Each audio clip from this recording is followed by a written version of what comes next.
वंदे मातरम। आप सभी का नेटवर्क 10 के खास कार्यक्रम में स्वागत है। मैं हूं आपके साथ ऋतु तिवारी पोखरियाल।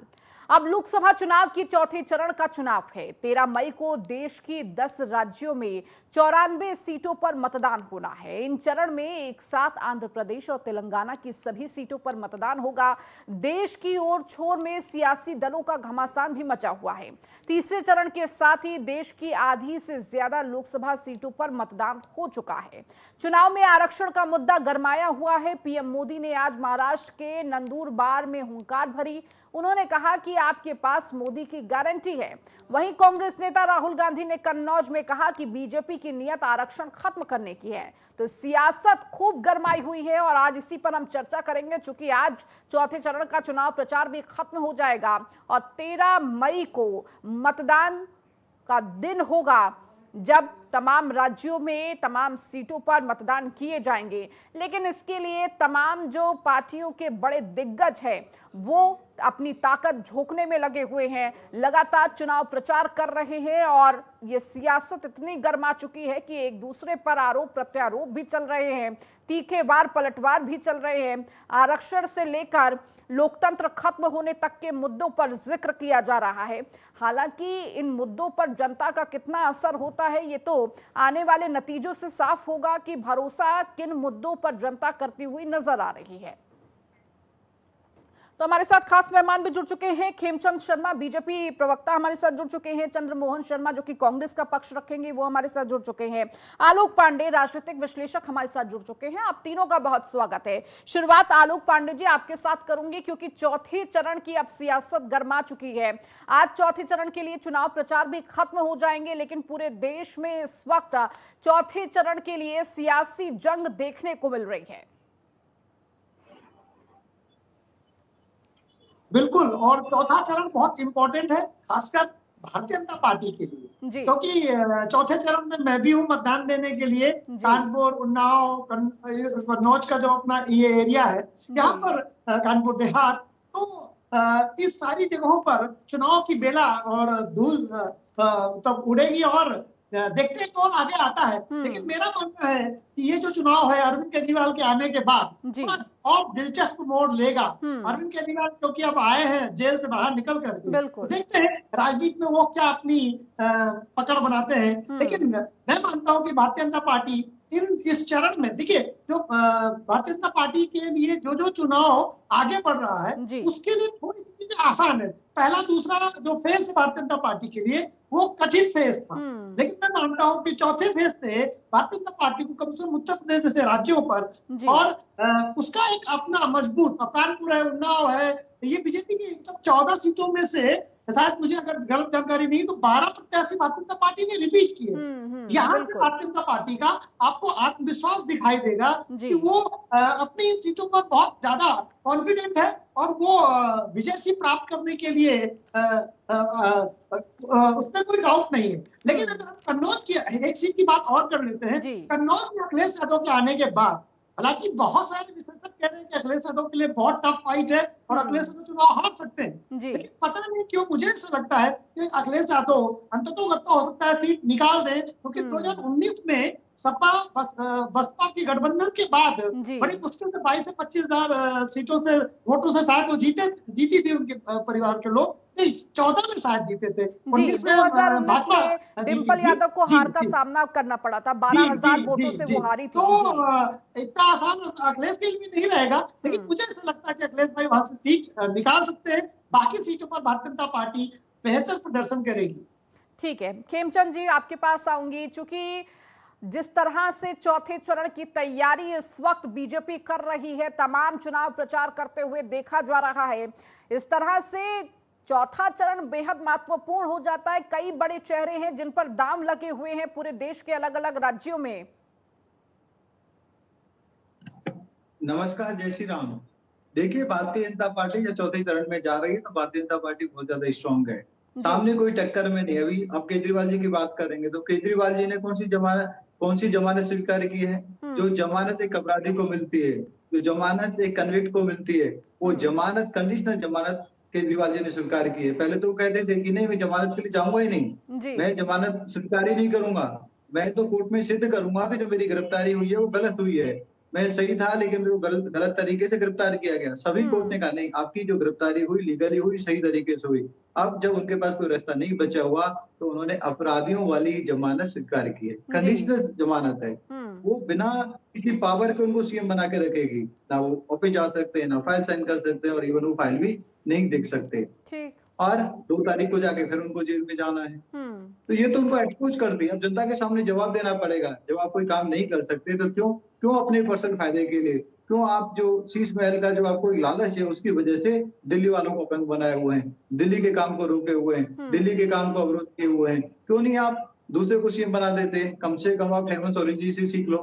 उन पे आरोप लगे, उनको जेल जाना पड़ा, लगातार अरविंद केजरीवाल के बाहर आने से जो लगातार आम आदमी पार्टी इसको जश्न की तरह मना रही है, लोकतंत्र की जीत की तरह मना रही है। जनता के सामने तो ये पेश किया जा रहा है कि ये लोकतंत्र की जीत है।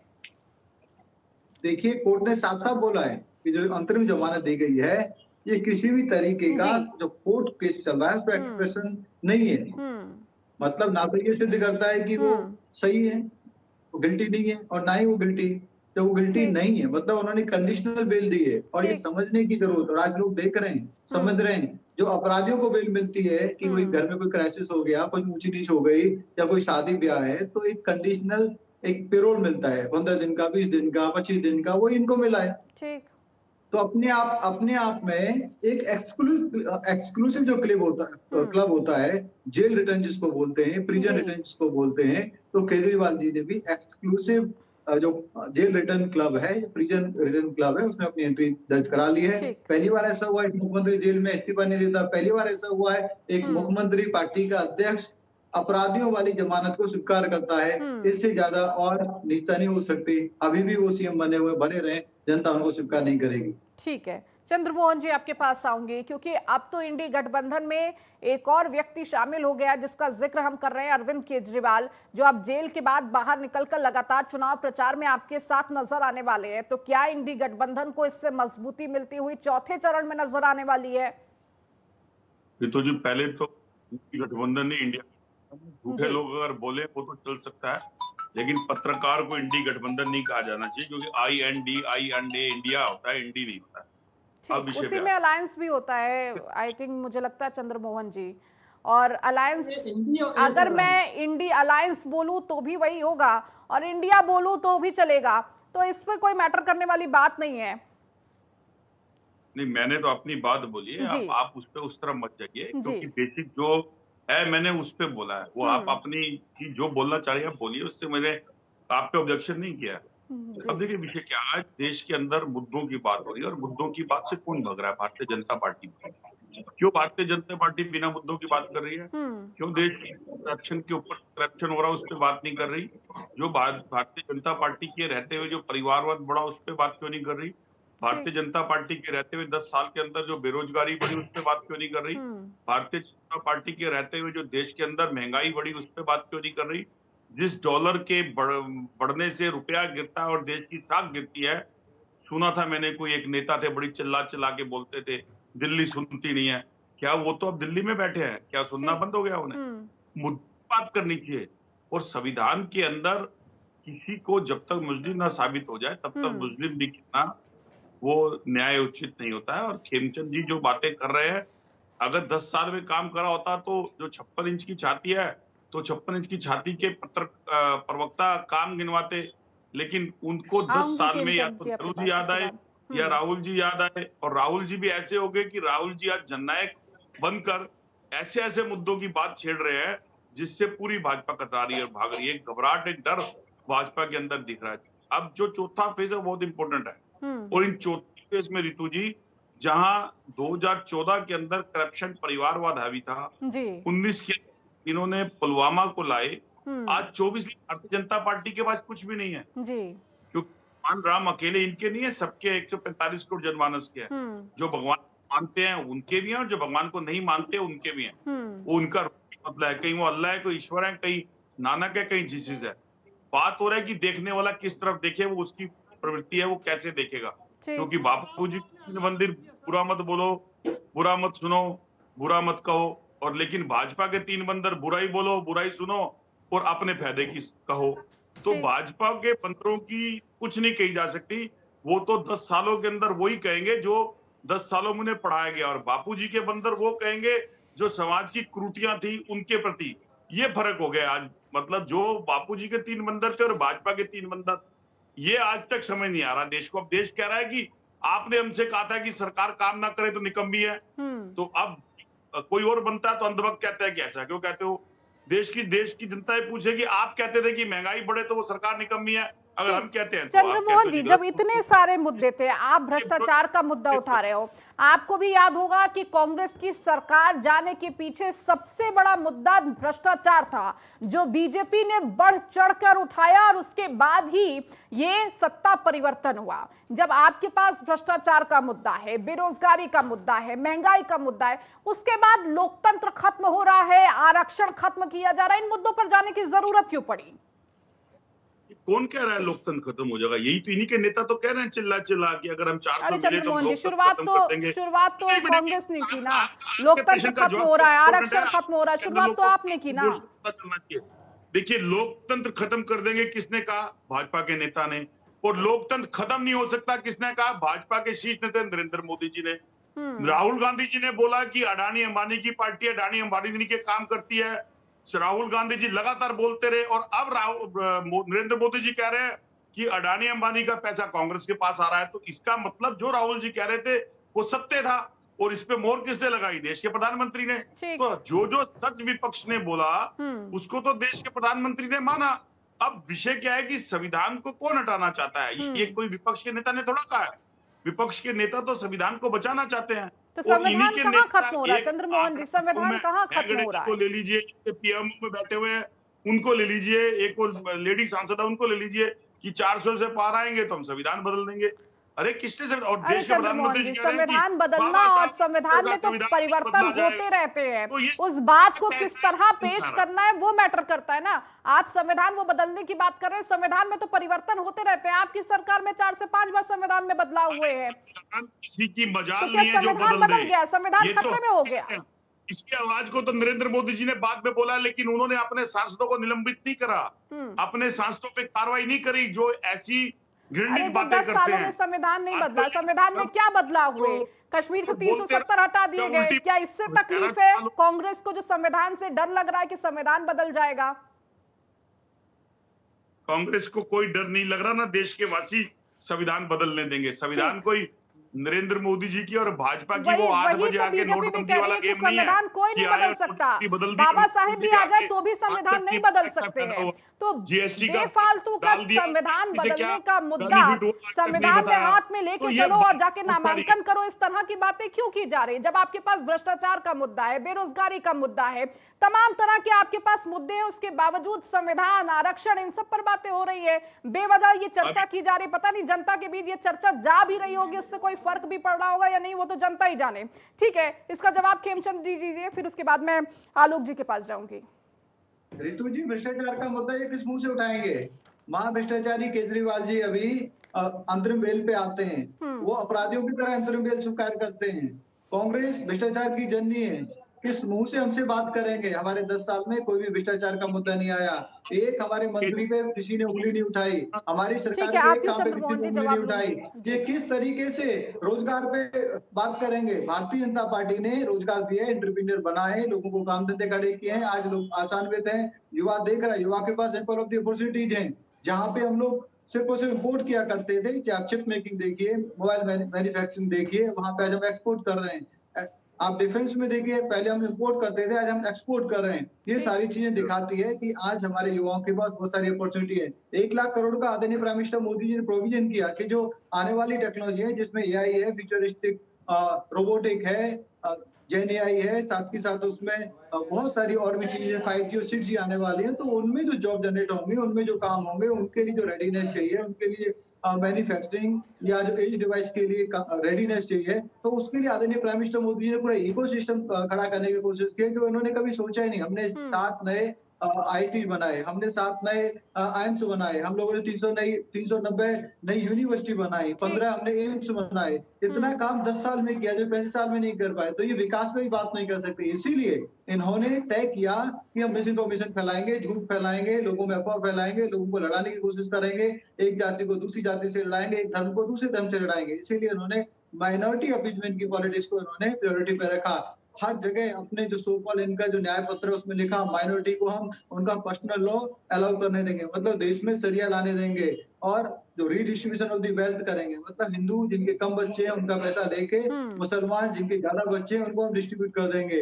इन्होंने कहा कि मुसलमानों को पूरा रिजर्वेशन मिलना चाहिए। लालू जी ने कहा, मतलब पहले तो उनकी जनसंख्या को कंट्रोल नहीं किया आपने, फैमिली प्लानिंग इंप्लीमेंट नहीं की, आपने इंट्रूडर्स को आने दिया, कन्वर्जन फैलने दिया। अब आप कहते हैं जिसकी जितनी संख्या उतने उसको रिजर्वेशन, मतलब हिंदुओं ने पाप किया। उन्होंने अगर फैमिली प्लानिंग अपना ली तो उन्होंने पाप कर दिया। अब उनकी जो जॉब है, अपॉर्चुनिटी है, आप उनको रिजर्व कर दोगे। दूसरी किसका रिजर्वेशन खाओगे? ओबीसी का खाओगे, एससी एसटी का खाओगे, बताना पड़ेगा, या जनरल का खाओगे, या फिर उस ईडब्ल्यूएस का खाओगे जिसमें 10% सभी को दिया हुआ है।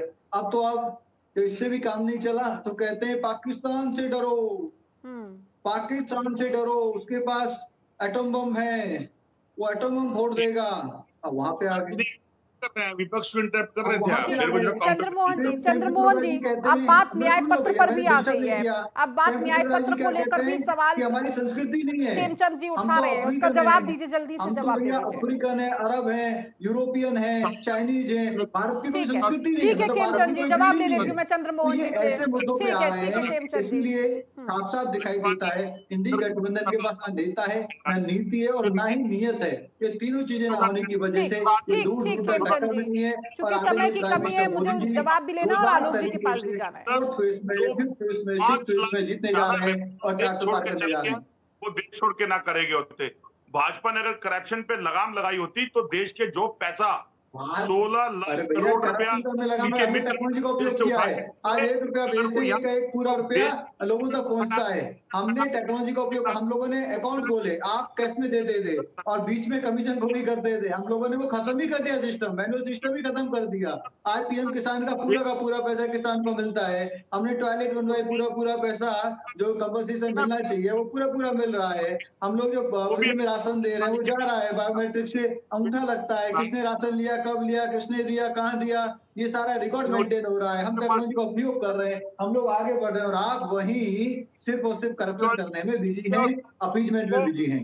ठीक है। अब चंद्रमोहन जी आप बोलिए, क्योंकि आपकी आवाज नहीं आ रही थी, आप बीच में इंटरप्ट कर रहे थे, आपकी आवाज नहीं आ रही थी। चंद्रमोहन जी जवाब। ऐसे सांसद के पीछे पूरी भाजपा खड़ी हो जाती है, तो ये बलात्कारी पार्टी है। भारतीय जनता पार्टी बलात्कारी जनता पार्टी है। इसकी सांसदों के अंदर महिलाओं के सम्मान की गरिमा नहीं है। हाथरस ले लो, ले लो, हरिद्वार ले लो, लाखों कांड है इनके नाम से। अभी ब्रिज मोशन का लिया एपिसोड खुला है जिसके अंदर कोर्ट ने उनको इसमें इन्क्लूड किया। पूरी पार्टी ब्रिज भूषण को बचाने में लगी हुई थी। टिकट किसे दी? उसके पुत्र को। क्या दही जम गई थी मुंह के अंदर? देश की महिलाएं जब खड़े होकर जंतर मंतर के ऊपर आपसे इंसाफ मांग रही थी तो आपने पैरों और जूतों के अंदर उनको दबाया।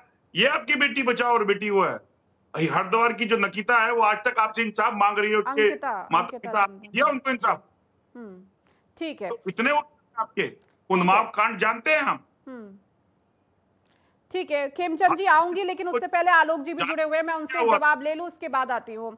आलोक जी, चूंकि जब शुरुआत हुई चुनाव की तो एक तरफ नारा दिया गया 400 पार मोदी की गारंटी, तो दूसरी तरफ कहा गया 5 न्याय गारंटी लेकर आएगी कांग्रेस। लेकिन धीरे धीरे चौथे चरण आते आते मुद्दों में कितना भटकाव दोनों ही पार्टियों में देखने को मिला है।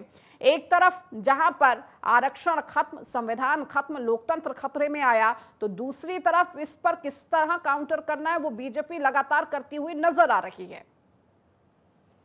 रितु जी देखिए, ये तो पहली बार मैंने चंद्रमोहन जी को सुना, वरना तो कांग्रेस के नेताओं के साथ जितनी मेरी डिबेट हुई, कह रहे भाई संविधान खत्म कर देगी बीजेपी। कम से कम चलो कांग्रेस को थोड़ी अक्ल आना शुरू हुई कि संविधान नहीं खत्म हो सकता, वरना कल तक तो कांग्रेस का स्टैंड था इनके सारे प्रवक्ताओं का कि बीजेपी आई तो बस संविधान खत्म। आज सारा स्टैंड बदला है, बधाई है। बेशक ये मेरे को ये सवाल कीजिए कि संविधान खत्म कर देंगे क्या? कांग्रेस ने कहा था? किसने कहा? बोला नहीं था, मुझे बोलने दीजिए। चंद्रमोहन जी, आलोक जी तब से आप दोनों की बातें सुन रहे थे बेहद ही शांतिपूर्ण तरीके से, तो मैं चाहती हूँ कि उन्हें शांतिपूर्ण तरीके से सुना जाए और आपको भी मौका दूंगी कि आप उसका जवाब दीजिए। ठीक है आलोक जी, आप बोलिए। गलत बोल रहे हैं वो, गलत बोलेंगे तो बोलने देंगे, जवाब दे दीजिएगा चंद्रमोहन जी, आऊंगी मैं आपके पास। पूरा बेकार हो जाता बैठ के। कांग्रेस ने बोला है क्या? कांग्रेस ने बोला है क्या? सुनाई नहीं दे रहा है किसने बोला है? तो आप कांग्रेस का ब्लेम लगा रहे हैं, गलत बोल रहे हैं आप। अरे अपने समय में बोलिए ना, मेरे समय में क्यों बोल रहे हैं आप? संविधान को बदलने की ताकत किसी में नहीं है, लेकिन देश के प्रमुख ने जो प्रधान थे उन्होंने पे बंदिश लगाई। चंद्रमोहन जी बोलने दीजिए आलोक जी को। आलोक जी से मैंने सवाल पूछा है, मैं चाहती हूँ कि जवाब वही दे, दूसरी तरफ से जवाब ना आए। ठीक है चंद्रमोहन जी,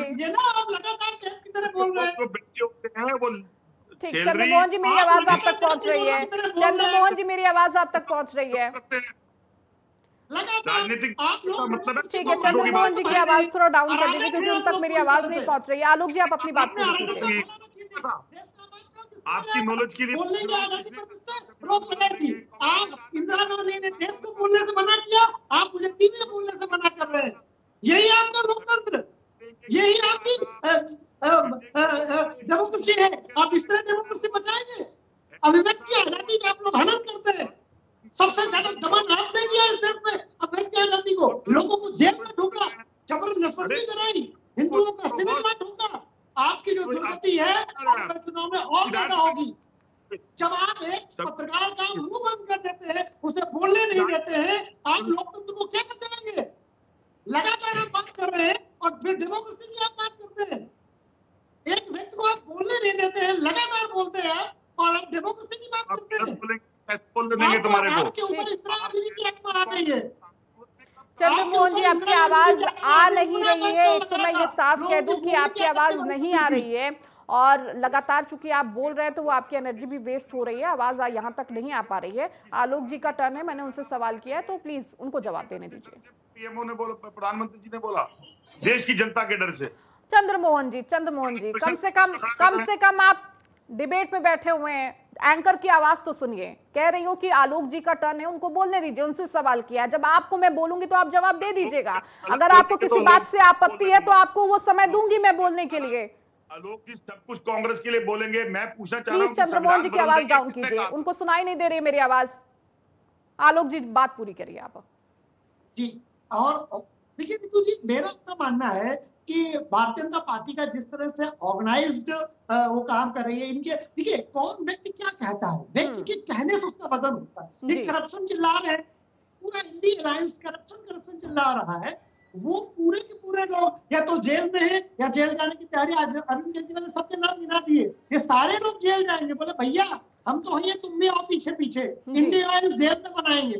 कारण ये है कि आप खुद करप्शन करते हैं। समाजवादी पार्टी का परिवार हो, चाहे लालू यादव का परिवार हो, चाहे ममता बनर्जी का परिवार हो, चाहे अरविंद केजरीवाल हो, सारे के सारे लोग या तो जेल में हैं या जेल जाने वाले हैं। राहुल गांधी और सोनिया गांधी बेल पे हैं। अब आप जब करप्शन पे कोई बेल पे है, कोई जेल पे है, कोई जमानत पे है, आप अगर उस सरकार पर करप्शन का आरोप लगाएंगे, जनता कैसे मानेगी आपकी बात? कम से कम आप ईमानदार दिखे तो। आप झूठे आरोप लगा रहे हैं। आज अरविंद केजरीवाल कह रहे हैं कि वो तो योगी को ठिकाने लगा देंगे। अरविंद केजरीवाल राजनीति की नई मंथरा है जी, और कुछ नहीं है। वो अपने आप नहीं लड़ सकते बीजेपी से, तो बीजेपी के अंदर आप डिस्प्यूट पैदा करने की कोशिश कर रहे हो, जो कि आप असफल हो गए। आपने मान लिया कि आप बीजेपी को नहीं हरा सकते। इस तरह से टूटा हुआ जब इंडिया अलायंस रहेगा, वैचारिक रूप से आप टूटे हुए हो, आपके पास महंगाई का मुद्दा है, आप कहते हो आपका करप्शन का मुद्दा, आप उस मुद्दे के आधार पर आप चुनाव लड़ रहे हो। नहीं, एक इमेजिनरी हवा खड़ी कर दी, आरक्षण खत्म हो जाएगा, देश का संविधान खत्म हो जाएगा।